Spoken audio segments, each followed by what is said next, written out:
他叫郭立维，因为不满同学睡觉打呼噜，他竟然用尖刀把同学残忍的杀害了。杀完之后，他竟然淡定的报警自首，毫无悔意。关键是呢，这两个人还是最好的朋友，这也让我们不禁感慨呀，高学历不代表着高素质，大学生凶残起来那更是毫无人性。这起案子呢发生在2009年，那就在11月13号这一天呢，吉林的警方接到一通报警电话。这打电话的人呢，声音是非常平静，说了：“你们来抓我吧，我在农业大学，我叫郭立维，我刚刚把我的室友杀了。”那警方来到现场之后呢，看到这报警人郭立维那一副文弱书生的样子，当时年仅23岁。他说的就是因为这个室友睡觉打呼噜，我太烦了，我忍不了了，我就捅死他。那究竟是怎样的原因让郭立维挥刀刺向了自己的同窗室友呢？仅仅是因为对方打呼噜这么简单吗？这一切呢，还得从他这个生长环境说起。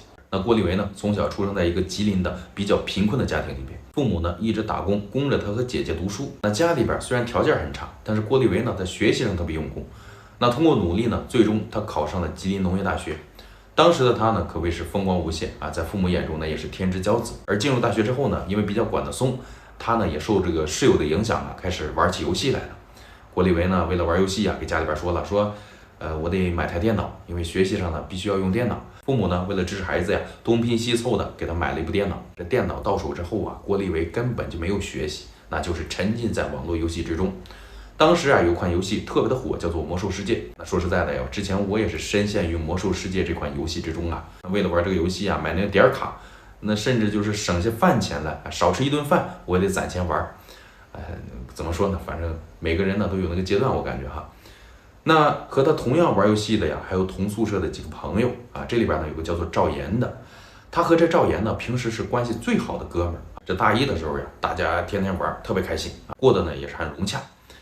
但是呢，这郭立维呢就发现赵岩有个小毛病就是赵岩每天睡觉的时候这呼噜打的是震天响，那磨牙、打嗝、放屁反正是吵他根本睡不着觉。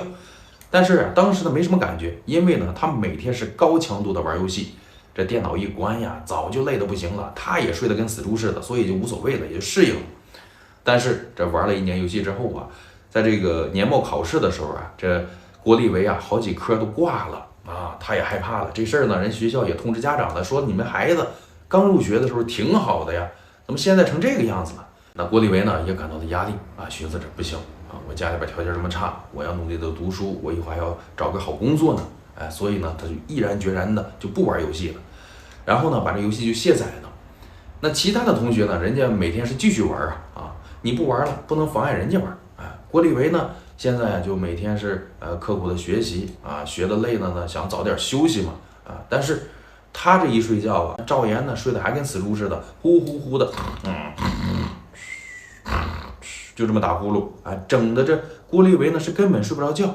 实在没办法了，爬起来床，然后来到赵岩的床边推一推，搡一搡。那赵岩呢就转过身缓不了10分钟那呼噜又打起来了。那这个状态呢让郭立维是极其的烦躁。有一次呢他又被吵得睡不着了，然后呢就来到这赵岩的身边。这一次他发现赵岩那哈喇子流了一枕头那样子挺搞笑的。郭立维呢为了恶搞就拿着手机把赵岩睡觉的样子给录了下来，然后呢就编辑了一下，做了一个比较搞笑的视频，发到他们学校的校园网里边了。很快赵岩呢睡得跟死猪一样的这种视频呢在学校里边就传开了，大家纷纷的嘲笑他。那这件事呢让赵岩觉得非常没面子他就和这个郭立维吵了一架。郭立维当时还觉得呢，我就是跟你开个玩笑嘛，你至于吗？但是人赵岩呢也是要面子说至于吗丢的不是你的人呢，你自己录了，你自己看看，哪怕说让咱们宿舍的看看都无所谓，你凭什么给我传到学校里边去？后续赵岩呢就不跟郭立维说话了。那郭立维想着寻思无所谓不处就拉倒呗。赵岩呢是一改常态，之前呢好哥们儿现在呢没事呢就在宿舍里边说点风凉话，比如说呢，有些人呢不玩游戏就认为自己能学习好了，学习好个屁就你那脑子能考进大学了，你都烧高香吧你要不就说了，没钱玩游戏了吧有些人呢早就忍不住了，那是没钱买点卡了，没钱买装备了这种游戏他也不配玩。包括有时候这打完饭了，在宿舍里边吃饭，赵岩又在那说了，哎呦这有些人又吃小青菜了，怎么连个肉都吃不上看饿的这面黄肌瘦的，就这样的能毕业吗说了半天呢，那意思啊就是在冷嘲热讽这个郭立维嘛。人郭立维也不傻，你这是冷嘲热讽嘛啊？两个人啊就是这种状态下呀相处了几个月啊。后来呢，郭立维呢也是忍不住了，又想玩了，手又痒痒了，然后呢又把这游戏啊给下载回来了，又接着玩。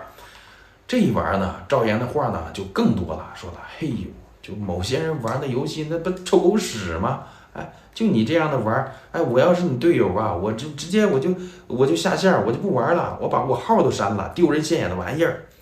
那后来呢，说的越来越难听了，就不是那种冷嘲热讽了，是指桑骂槐了，那直接就是硬怼了，就指着郭立维说了，哎，郭立维，我告诉你啊，就你这种人可以用3个字来形容啊，癞蛤蟆。为什么呀？因为癞蛤蟆爬脚面，它是不咬人恶心人。就你这样的恶心人呢，我劝你赶紧搬出宿舍啊！这个宿舍不欢迎你。郭立维啊，听了这些话，他就越想越生气呀，寻思着，你是个什么东西呀？你让我搬我就搬呀！我不就是录了你个打呼噜的视频，你至于这样没完没了的讽刺我吗？哎，慢慢的，这种郁闷变成了愤怒，愤怒变成了仇恨，仇恨就促使他去买了一把尖刀。他寻思了，你要再敢嘲笑我，我就宰了你。那买好的尖刀，他就藏在了书包里边。那很快，在09年的11月13号这天下午啊，这赵岩呢又给这郭立维起了冲突啊，中间呢2个人推推搡搡，还打了几下，然后被这室友给拉开了。当天晚上，这赵岩呢就正常睡觉了，很快呀就打起呼噜来了。郭立维在床上啊烦躁不安呀，根本睡不着啊。他想了，好，今天咱们就做个了断。你不是损我吗？你不是让我搬出宿舍吗？你想得美！我让你死在这个宿舍，这个宿舍以后谁也别想住了。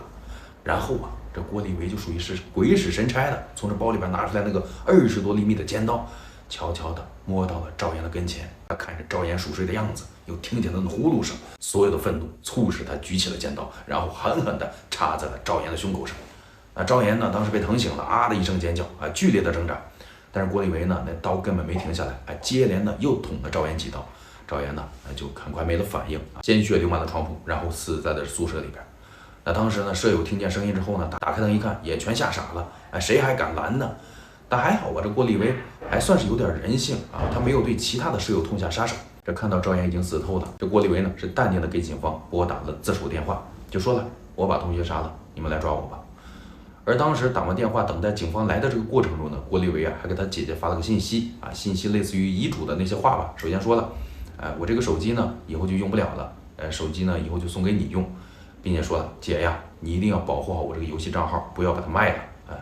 给姐姐发完信息，又给父母发了2句话，说了，爸妈对不起啊，我杀了人了，我这辈子不能给你们尽孝了，下辈子我会向你们报恩的。最终啊，在2010年3月25号这一天呢，法院宣判了，郭立维是被判处了死刑、缓刑2年执行，并且是需要赔偿赵岩的父母呢27万。赵岩的父母肯定接受不了呢，在这法庭上就大喊了，说了啊，一命还一命，你还我儿子，你这个杀人犯，你凭什么没有被判死刑？但是就是因为郭立维是主动自首的，所以呢才被判了死缓。听到这个宣判结果之后呢，郭立维呢也后悔了，他知道啊自己因为这么一点鸡毛蒜皮的小事犯下了这样的大错。这案件呢，表面上啊，貌似只是一个打呼噜造成的恶劣结果，但是背后它并不是打呼噜这么简单。它也反映出来呀，当代大学生虽然说学的知识啊可以用箩筐装了啊，学富五车，但是他们的内心世界是非常脆弱和敏感的，甚至里边住着一个随时可能被激发出来的恶魔。